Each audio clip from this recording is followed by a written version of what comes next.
안녕하십니까. 그대의 진면목을 발견하라.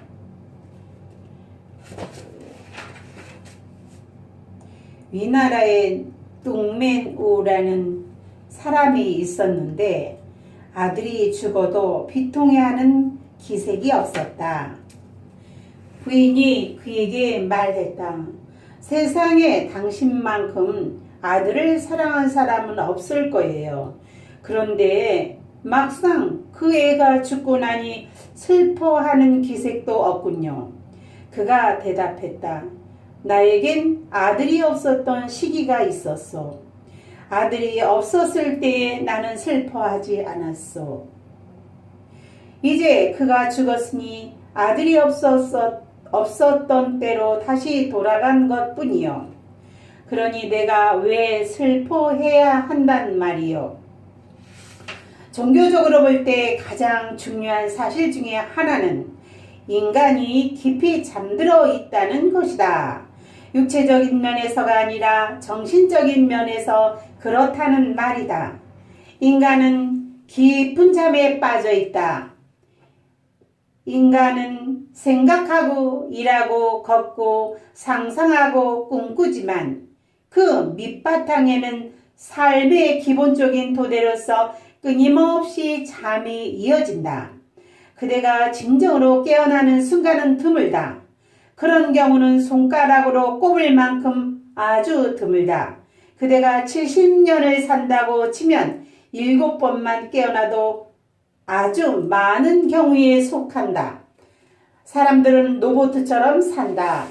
로봇은 기계적으로 효율적일진 모르지만 자각이 없다. 바로 이것이 모든 문제의 근원이다. 우리는 수많은 문제에 부닥치지만 그 문제들은 모든 깊은 잠에서 생기는 부산물이다. 그러므로 제일 먼저 이해해야 할 것은 이 잠이 무엇으로 구성되어 있느냐 하는 것이다. 선은 잠에서 깨어나 의식의 각성을 이루려는 노력이다. 모든 종교는 또 더 의식적이 되려는 노력, 삶에 더 많은 의식의 각성을 가져오려는 노력 외에 다른 것이 아니다. 세상의 모든 종교는 인간의 잠이 깊은 동시와 집착으로 구성된다고 강조된다. 인간의 잠이 깊은 동일시와 집착으로 구성된다고 강조한다. 인간의 삶에는 두 층이 있다. 하나는 본질적인 층이며 다른 하나는 부대적인 층, 즉 비본질적인 층이다. 본질적인 것은 태어나지도 죽지도 않는다. 그러나 부대적인 것은 태어나고 살다가 죽는다. 본질적인 것은 영원하다. 그것은 시간에 구애받지 않는다. 그러나 부대적인 것은 우발적이고 일시적일 것이다. 그런데 우리는 부대적인 것에 너무 집착하고 본질적인 것을 잊어버리는 경향이 있다. 인간은 돈에 지나치게 집착한다. 돈은 부대적인 것이다. 돈은 본질적인 삶에 아무 관계도 없다. 인간은 집과 자동차, 부인이나 남편, 아이들, 인간관계에 너무 집착한다. 모든 관계는 부대적인 것이다. 그것은 본질적인 것이 아니다. 20세기를 부대적인 시대라고 부르는 사람들이 있다. 맞는 말이다. 사람들은 돈, 권력, 명예, 지위 등 부대적인 것에 너무 집착해서 살고 있다. 그러나 죽을 때에는 그 모든 것을 남겨두고 가야 한다. 알렉산더 같은 사람조차 빈손으로 죽었다. 위대한 신비주의자가 죽었다. 천국에 도착했을 때 그는 신에게 물었다. 20세기에는 왜 예수 같은 인물이 태어나지 않습니까? 신이 너털 웃음을 터뜨리며 말했다. 그것은 불가능한 일이야. 어림도 없는 일이지. 20세기에 3명의 현자와 1명의 수처녀를 어디에서 구한단 말이냐. 20세기는 부대적인 것이 가장 횡행하는 시대이다. 인간은 나의 것, 나의 소유물에 너무 집착하게 되었다. 그래서 인간은 자신의 존재를 완전히 망각했다. 사람들은 나를 잊었으며 나의 것이 더 중요한 위치를 차지했다. 나의 것이 더 중요하게 될 때 사람들은 부대적인 것에 더 집착하게 된다. 그러나 나가 중요한 위치에 남아있을 때 나의 것은 충실한 하인일 뿐이다. 그때는 그대가 죄인이다. 그대는 노예가 아니다. 죄인이 될 때 그대는 완전히 다른 방식의 삶을 살게 된다. 이렇듯 순수한 나가 존재하는 본처를 선에서는 본래 면목이라고 부른다. 본래 면목이라고 부른다. 이 나는 에고와 아무 관계도 없다. 에고는 모든 비본질적인 소유들의 중심일 뿐이다. 에고는 나의 것이 축적된 것이다. 내 집, 내 차, 나의 신분, 나의 종교, 나의 경전, 나의 도덕성, 나의 성격, 나의 가족, 나의 유산, 나의 전통, 이 모든 나의 것들은 계속해서 축적되고 에고로서 굳어진다. 신에게는 이렇게 말한다. 선에서는 이렇게 말한다. 너의 진면목을 발견하라. 내가 태어나기 전부터 가지고 있었던 그 본래 얼굴을 발견하라. 내가 죽어서도 다시 가지게 될 그 얼굴을 발견하라. 탄생과 죽음 사이에 그대가 자신의 얼굴을 무엇이라고 생각하든 간에 그 얼굴은 부대적이고 일시적인 것이다. 그대는 거울을 통해 자신의 거울을 본다. 그대는 내면으로부터 자신의 얼굴을 느끼지 못한다. 그대는 밖에서 자신의 얼굴을 본다. 그대는 자신의 진면목을 아는가? 그대는 단지 거울이 비추어지는 얼굴을 알 뿐이다. 우리와 관계를 맺고 있는 모든 사람들이 바로 그 거울이다. 남편은 부인에게 여보, 당신은 정말 아름답소 하고 말한다. 그러면 부인은 자신이 정말 예쁘다고 생각한다. 당신을 지지하는 사람들이 당신은 정말 지혜롭고 지적인 분이십니다. 당신은 보기 드물게 훌륭하신 분이십니다. 하고 말하면 그대는 그 말을 믿기 시작한다. 또 어떤 사람들은 그대를 비난하고 미워하며 화를 낸다. 그때 그대는 그들의 말을 인정하지 않지만 무의식 깊은 곳에서는 그들의 말에 축적된다. 어떤 사람은 그대를 아름답다고 말하고 또 어떤 사람은 못생겨졌다고 말한다. 어떤 사람은 그대를 현명하다고 말하고 다른 사람은 바보 같다고 말한다. 누구의 말을 믿는 것인가? 그대는 거울에 의존해서만 자신의 얼굴을 볼 수 있다. 그런데 양쪽 모두가 거울이다. 그대는 자신을 바라보고 말하는 거울을 좋아하지 않을 것이다. 그러나 어쨌든 그 거울은 그렇게 말했고 나름대로 거울의 임무를 다했다. 그대는 그 말을 애써 무시하고 의식하지 않으려 할지도 모른다. 그러나 하나의 거울이 그대를 보고 바보라고 했다고는 사실은 지워지지 않고 그대의 무의식 속에 남을 것이다. 그대는 거울을 믿는다. 그때 그대는 분별된 수밖에 없다. 왜냐하면 그대에게는 수많은 거울이 있기 때문이다. 그리고 그 거울들은 저마다 다른 말을 한다. 어떤 사람은 그대를 현명하다고 말한다. 그것은 그대의 현명하기 때문이 아니라 그의 의견이 그렇다는 말이다. 또 어떤 사람은 그대를 어리석다고 말한다. 그것은 그대가 어리석기 때문이 아니라 그의 눈에 그렇게 보인다는 말이다. 그들은 다만 자신의 싫고 좋음을 말하고 있을 뿐이다. 그들은 그대에 관해 아무것도 말하지 않는다. 그들은 자기 자신에 관해 말하고 있는 것이지 그대에 관해 말하고 있는 것이 아니다. 그대가 누구인지 보여줄 수 있는 거울은 없다. 거울들은 단지 그대의 표면, 그대의 피부만을 보여준다. 그러나 그대의 피부가 그대는 아니다. 그대 자신은 매우 깊은 곳에 있다. 그대는 육체가 아니다. 젊은 육체도 언젠가는 늙어버릴 것이다. 건강하고 아름답던 육체도 어느 날 갑자기 불구가 되거나 마비 상태에 빠질지도 모를 일이다.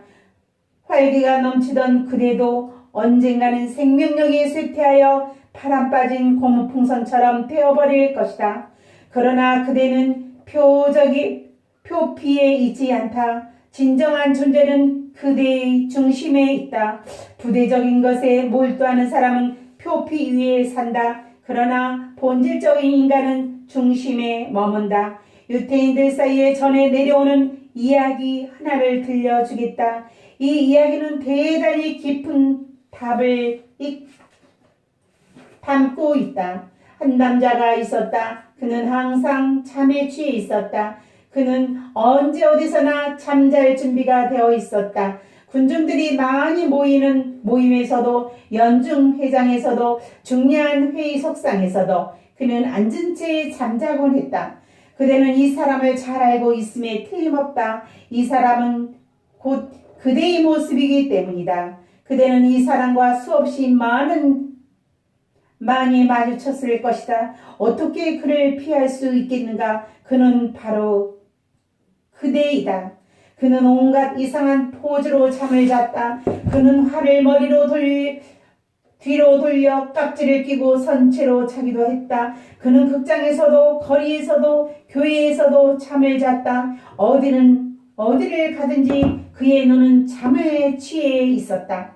만일 그가 힌두교인이었다면 물구나무를 서서 잤을 것이다. 나는 그런 식으로 잠을 자는 힌두교인들을 본 적이 있다. 많은 요기들이 물구나무를 서서 자주 재주를 갖고 있다.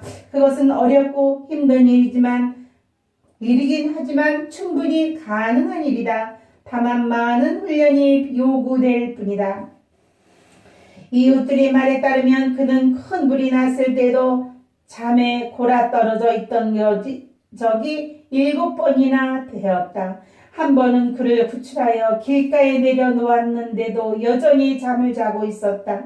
그는 자신의 결혼식에서도 잠에 취해 있었다. 결혼 서약이 진행되는 동안 사람들은 신랑인 그를 깨우기 위해 촛대로 여러 번 내리쳐야 했다. 그는 간신히 서약을 끝낸 다음 곧바로 잠에 골아 떨어졌다. 그대의 결혼식과 신혼여행을 생각해보라.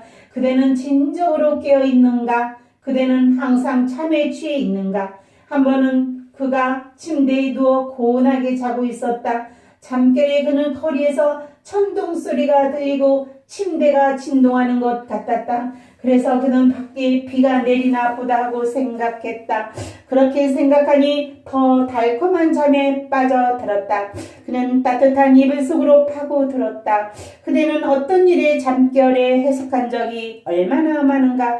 그대는 알람 시계를 맞춰놓고 잠을 자지만 알람이 울릴 때가 되면 종이 울리는 교회 안에 있는 꿈을 꾸기 시작한다. 마음은 속임수를 부린다. 그래서 알람 소리로 인해 잠이 방해되는 것을 교모히 피해간다. 잠을 잤을 때 그는 이상한 허공을 보았다. 부인도 없고 침대도 없었다. 이불도 없었다. 그는 창문으로 밖을 내다보려 했지만 내다볼 창문이 없었다.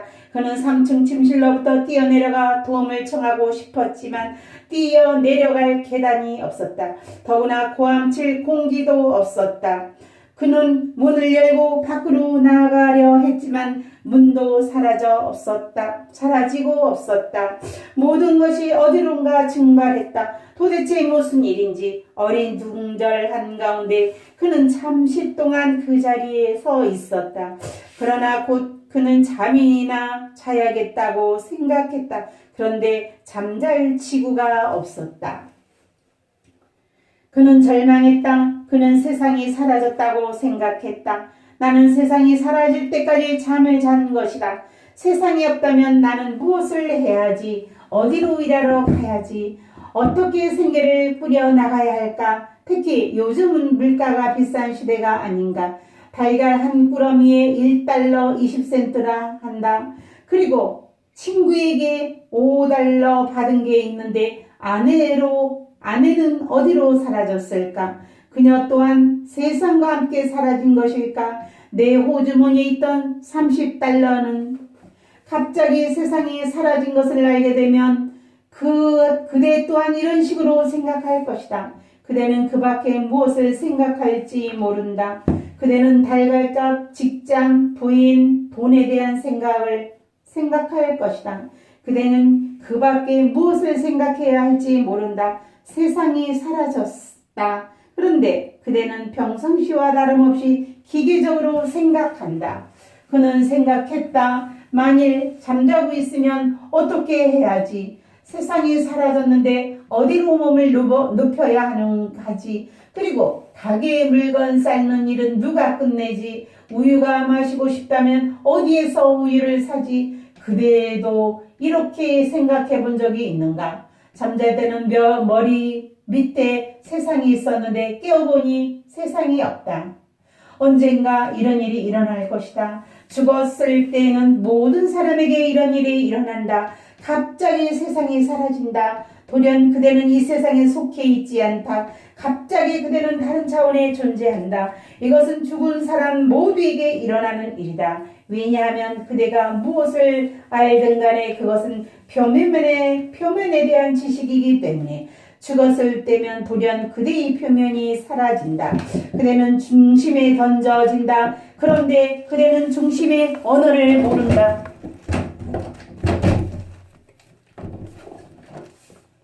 그대는 중심에 대해 전혀 아는 바가 없다. 그 중심은 아무것도 존재하지 않는 텅 빈 허공처럼 보일 것이다. 그는 무엇을 할 것인가 망설이며 한동안 서 있었다. 그러다가 이렇게 생각했다. 에라, 집어치우자. 세상이 사라진들 무슨 상관이랴. 극장에 가서 영화나 보며 시간을 배우는 게 좋겠다. 그러나 그는 세상에 함께 극장 또한 사라진 것을 알고는 놀랐다. 그는 턱수염을 쓰다듬으며 생각했다. 이거 참 큰일을 저질렀군. 잠에 취해서 큰일을 저질렀다.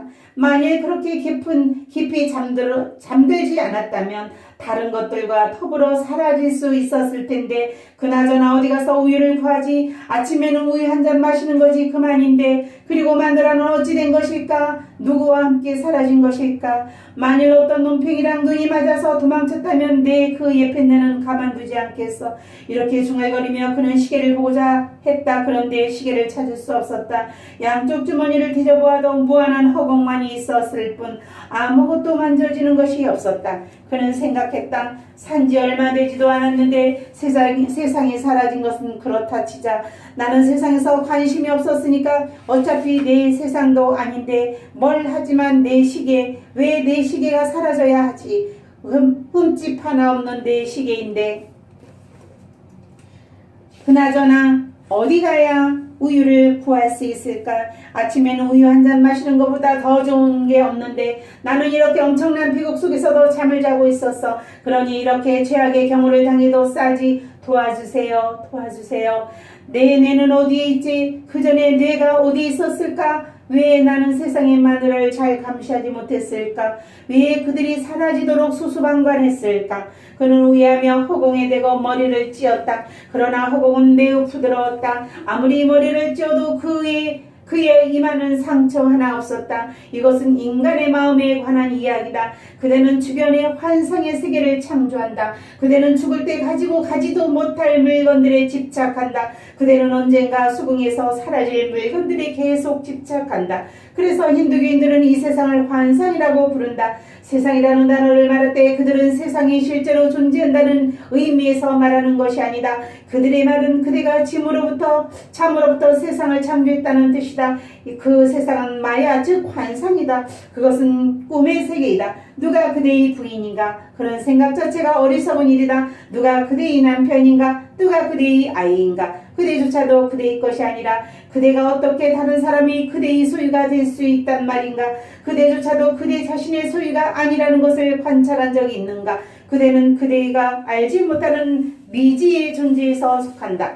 그대 자신의 내면으로 더 깊이 들어가 보라. 그러면 자아가 사라지는 지점에 도달할 것이다. 그곳엔 무아의 상태가 있을 뿐이다. 그 상태를 초자라고 부를 수도 있다. 어떻게 부르든 그것은 단지 용어의 차이일 뿐이다. 그대는 내면 깊숙한 곳에서 자신에게 속하지 않는 어떤 것들이 떠오르는 것을 느낀 적이 있는가? 그대의 욕망은 그대의 것이 아니다. 그대의 생각 또한 그대의 그대에게 속하지 않는다. 심지어는 그대의 의식조차도 그대의 창조한 것이 아니다. 그것들은 그대에게 주어진 것이다. 그것은 그대가 창조한 것이 아니다. 어떻게 그렇게 그것을 창조할 수 있겠는가? 그대는 갑자기 세상에 태어났다. 마술처럼. 그리고 그대는 항상 시작과 끝의 중간 지점에 있다. 그대는 시작해서 시작에 대해서 알지 못한다. 시작은 그대의 권한 밖에 있다. 끝 또한 마찬가지다. 단지 중간 지점에서만 그대는 창조할 수 있다. 그 지점에서만 그대는 계속해서 꿈을 창조할 수 있다. 이것이 인간이 부대적인 존재가 된 방식이다.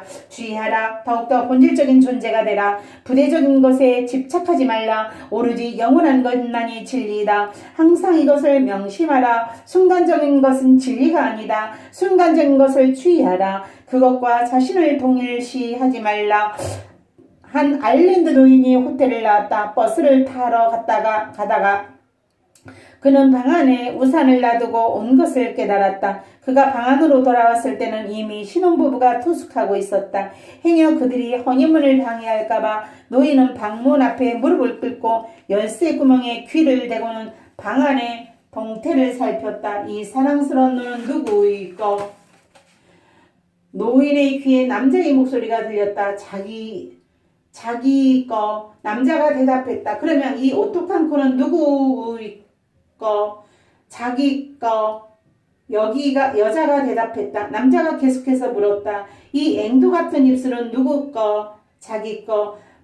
여자가 흥분에 들뜬 교태로운 목소리로 응답했다. 그러면 남자가 또 물으려고 할 때 노인은 더 이상 문 밖에 서 있을 수 없었다. 노인은 열쇠 구멍에 입을 대고 소리쳤다. 그 침대 옆에 있는 노란색 우산은 내 거요. 나의 것이라는 이 게임은 가장 어리석은 게임이다. 하지만 세상은 이런 게임으로 가득 차 있다. 이 지구는 그대가 태어나기 전부터 있었다. 그대가 죽은 뒤에도 지구는 이 자리에 남을 것이다. 그대가 갖고 있는 다이아몬드는 그대가 태어나기도 전에 있었다. 그리고 그대가 죽은 뒤에도 있을 것이다. 다이아몬드는 그대를 기억하지도 못할 것이다. 다이아몬드는 그대에게 소유되었다는 사실을 까맣게 모르고 있다. 이 소유의 게임은 가장 바보 같은 게임이다. 하지만 사람들의 삶은 이런 게임의 전부이다. 구제프는 이렇게 말했다. 사물과 자신을 결부시키고 동일시한 것을 포기하면 머지않아 그대의 그 본질적인 존재와 마주칠 것이다. 그것이 포기와 기본적인 의미다. 포기 또는 산야스는 이 세상을 단념하고 히말라야나 수도원으로 도망치는 것을 의미하지 않는다. 세상으로부터 도망쳐 수도원으로 들어간다 해도 아무것도 달라지지 않을 것이다. 그대는 똑같은 마음을 갖고 있다. 여기 이 세상에는 집이 그대의 것이었고 부인의 그대의 것이었다. 이제는 수도원의 그대의 것이 될 것이다. 종교의 그대의 것이 될 것이다. 그대의 것이라는 사실은 아무 차이도 없을 것이다. 나의 것이라는 소유의식은 계속될 것이다. 소유욕은 외부적인 장소와 아무 관계도 없다. 소유의식은 내면의 환상, 내면의 꿈이며 잠이다. 그대가 어디에 있건 아무것도 단념할 필요가 없는 것, 이것이 진정한 포기의 의미다. 왜냐하면 그대는 아무것도 소유할 수 없기 때문이다. 포기에 대해 말하는 것은 어리석은 짓이다. 포기했다는 말은 그대가 어떤 것을 소유했었는가 이제는 단념했다는 것을 의미한다. 하지만 소유한 적도 없는 것을 어떻게 포기할 수 있겠는가? 진정한 포기는 그대가 아무것도 소유할 수 없음을 아는 것이다. 그대는 사물을 이용할 수 있지만 소유할 수 없다. 그대는 이 지구상에 영원히 살아있지 않을 것이다. 그러니 어떻게 소유할 수 있겠는가? 아무것도 소유할 수 없다. 어떤 것을 이용하고 그것에 대해 감사할 수 있다. 자신을 이용하도록 허락해준 사물에 대해 그대는 감시해야 한다. 유용한 수단이다. 하지만 그것을 소유할 수는 없다. 내가 주인이라는 생각을 버리는 것, 이것이 진정한 포기이다. 진정한 포기는 소유한 물건을 버리는 것이 아니라 소유의식 자체를 버리는 것이다. 이것을 구제포 동일시에서 탈피라고 불렀다. 이것이 바울들이 아드하르의 마누시, 즉 본질적 인간의 체현이라고 부른 것이다. 이것을 선에서 진면목이라고 부르는 것이다. 여기 널리 알려진 이야기가 있다. 이 이야기는 말을 잃어버린 노인에 대한 이야기다. 말을 잃어버린 날 저녁 마을 사람들이 모여들어 안타까워하며 노인을 위로했다.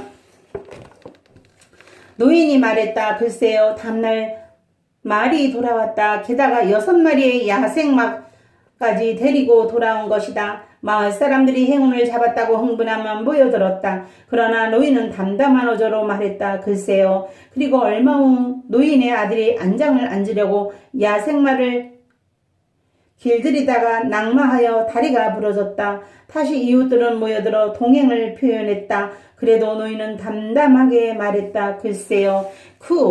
정병관이 전쟁터에 내보낼 군인을 모집하러 왔다. 그러나 노인의 아들은 부러진 다리로 인해 징집에서 면제되었다. 사람들이 찾아와서 얼마나 다행이냐고 축하했을 때 노인이 말했다. 글쎄요. 이것이 무엇이 본질적이고 무엇이 부대적인지 이해하는 사람의 태도이다. 부대적인 것은 항상 가변적이다. 그대는 가변적인 것에 대해 확신을 가질 수 없다. 확실한 것으로 생각할 수 없다. 부대적이고 일시적인 것을 영원한 것으로 확신하는 사람들은 곧 절망을 맛보게 될 것이다. 그들의 확신은 좌절을 불러올 것이다. 그들은 확신은 기대를 불러 일으키지만 그 기대는 충족되지 않았을 것이다. 왜냐하면 우주는 그대의 기대감을 만족시키기 위하여 존재하는 것이기 아니기 때문이다. 우리는 제 나름대로의 가야 할 길이 있다. 우주는 자신의 목적을 향해 움직인다. 우주는 그대의 개인적인 목적에는 관심이 없다. 모든 사적인 목적은 우주 자체의 목적에 어긋난다. 모든 사적인 목적은 일종의 신경증이다. 본질적인 인간은 이렇게 말한다. 나는 전체와 분리되어 있지 않다. 그러므로 나만의 운명을 추구할 필요가 없다. 세상은 스스로의 의지에 따라 움직인다. 그것은 신이라고 부른다면 신이 움직이고 있는 것이다. 나는 어떠한 투쟁도 인위적인 노력도 할 필요가 없다. 나는 아무 것과도 맞서 싸울 필요가 없다. 나는 편안히 휴식하며 그저 존재할 따름이다. 본질적인 인간은 행위자가 아니다.